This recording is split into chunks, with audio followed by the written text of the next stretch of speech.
Thanks for tuning in to Know Wine in No Time.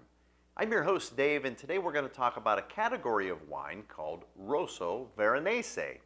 So if we take Rosso Veronese and translate it from Italian to English, first off, Rosso means red, and Veronese refers to the area of production around the city of Verona. So Verona is in the extreme western part of the Veneto region in northern Italy.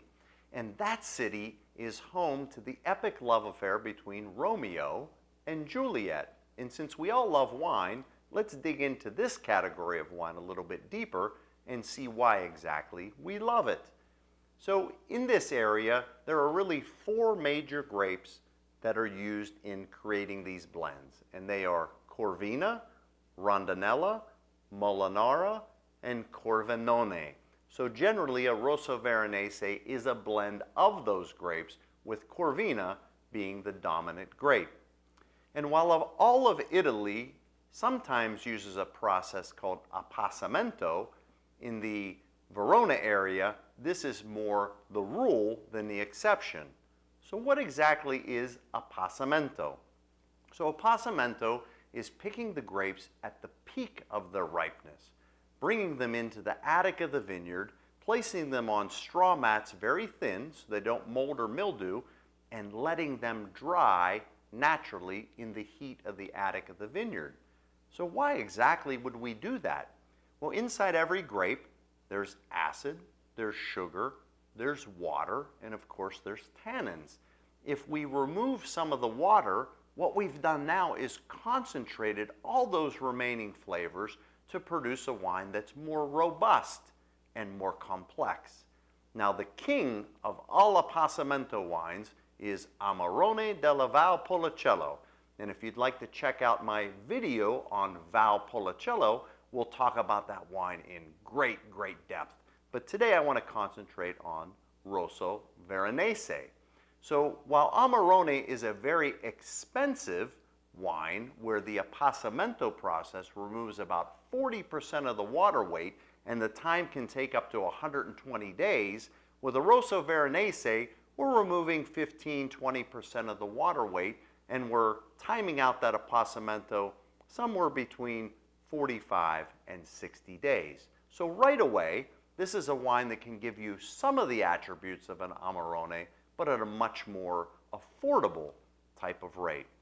So I'm sure at this point you're excited to see what exactly a Rosso Veronese will present to you in the glass. Well, the one I picked for you today comes to us from Zenato, that's the vintner, and it's their Alerno Rosso Veronese. So let's take a look at it and see what we think. Well, the first thing that we'll notice is it's slightly transparent, has a beautiful garnet or ruby robe, and really quite clear.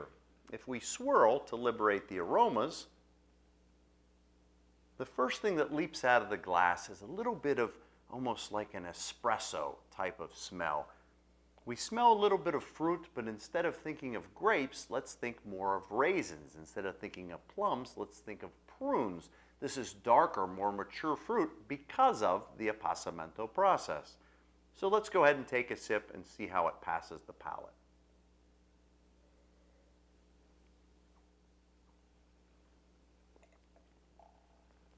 When this Rosso Veronese passes the palate, the first thing we get is a little bit of dried cherry.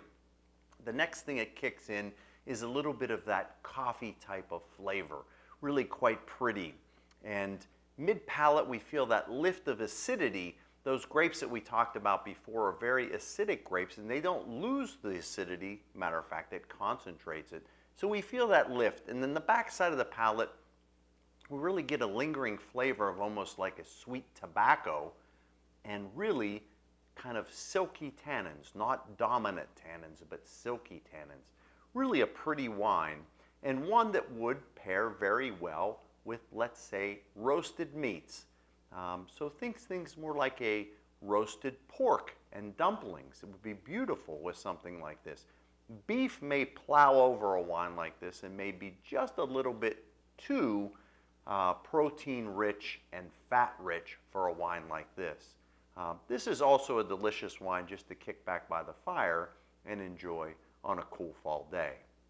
So I'm going to get back and enjoy a little more of Zanotto's creation, and I ask that you come back next time, because soon you'll know wine in no time.